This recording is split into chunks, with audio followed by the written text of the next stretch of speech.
Breaking news, just 50 minutes ago, the FAA has grounded Elon Musk and his Starship rocket launches pending an investigation on the failure of the Starship 7 launch yesterday over the Caribbean, forcing dozens of airliners to divert or hold or get out of the way of the falling debris.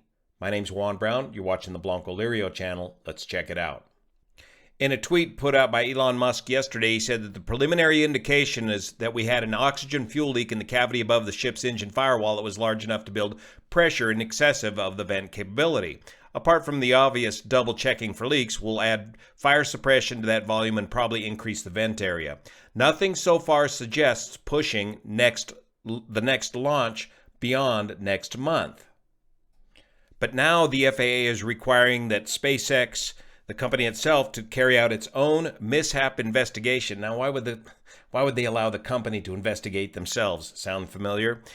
Including the identification of any corrective actions, which then the FAA will review before determining when the launch vehicle could return to flight.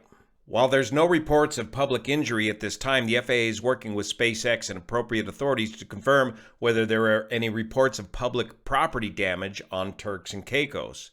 In addition to that, during that event, the FAA had to briefly activate a debris response area. That's the area that they use to get the aircraft out of the way of the falling debris, to slow aircraft outside of the area where the debris were falling or stop aircraft from at their departure location. They had to do a ground stop, an FAA ordered ground stop, in order to keep aircraft from crossing the debris area.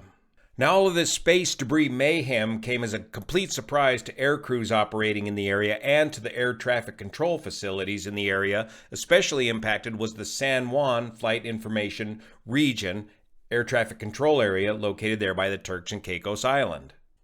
Once again, Victor over at Vass Aviation, support him on Patreon, captured some of this mayhem on live ATC.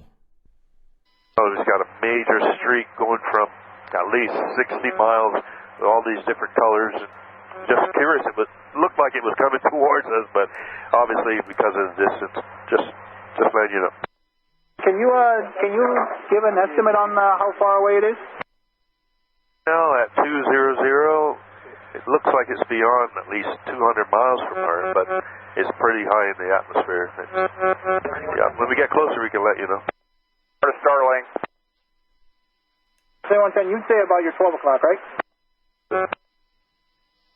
018, fly heading 110, that's for the rocket launch.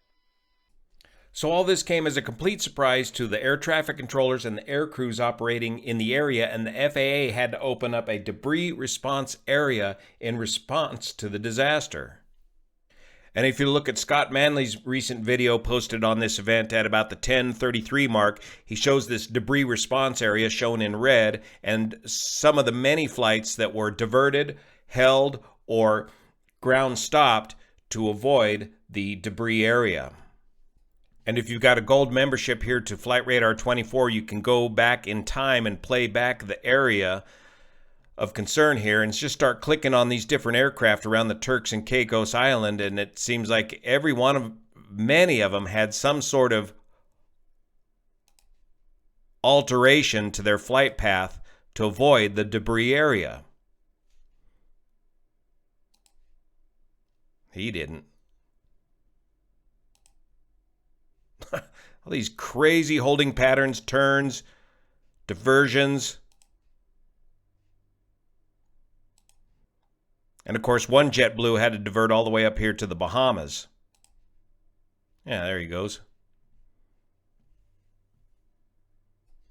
One of the many problems why this is such a surprise to everybody working in the area is the antiquated FAA NOTAM system itself. Here's the original NOTAM for falling debris in the area. And this NOTAM only covers a small area outside of Boca Chica, the launch site.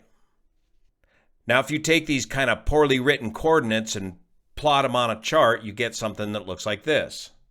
Now, if you take those coordinates and plot them out, you get this diamond shape right off of the launch area, which I presume is when the vehicle reaches max Q, or maximum pressure on the vehicle. That's the most likely point for the thing to, what do they call it, rapidly disassemble in flight, RUD, rapid unscheduled disassembly. But this disassembly occurred way over here by the Turks and Caicos Islands. So for people flying over here, there would be no notams. This notam would not apply to their flights way over here. And here's another view of the notam, and it looks like this is a regularly scheduled notam every time that they launch one of these SpaceX rockets off of Boca Chica. Airline pilots and air traffic controllers, we have enough on our plate to keep this form of transportation the safest form of transportation that there is, without the risk of unexpected debris falling out of space right across our flight path and potentially ripping right through an airliner. And with the FAA struggling to keep up with this new technology, they're going to have to slow Elon down for a moment here. And we got a question, is the ethos of moving fast and breaking things the most professional use of our airspace and space? Thank you so much for your support, especially the folks over on Patreon that make this content possible. See you here. Air Transit 938, we currently have an expected delay of 99 minutes until the area is clear of debris. Attention all aircraft, due to a space vehicle mishap, a debris response area has been activated within the vicinity of Noah, Maxim, Ickpick, and Funny intersections and extending into warning areas 174 Bravo, Charlie, 465 Alpha, and Whiskey 465 Bravo. Stand by for individual instructions.